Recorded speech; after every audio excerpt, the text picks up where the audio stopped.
अस्सलाम वालेकुम नाजरीन। इमरान खान साहब के नए फैसले से इस्टेब्लिशमेंट और सियासत में हलचल मच गई है।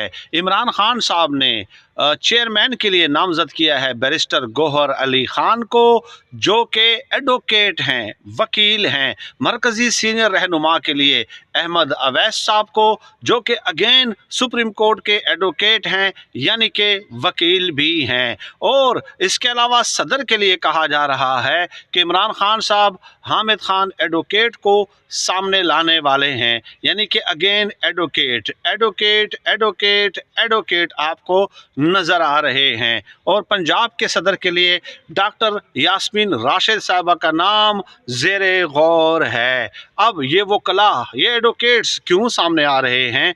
क्योंकि इमरान खान साहब को मालूम है कि इन बड़े बड़े नामों को गिरफ्तार करना और उनके रास्ते में रुकावटें डालना मुमकिन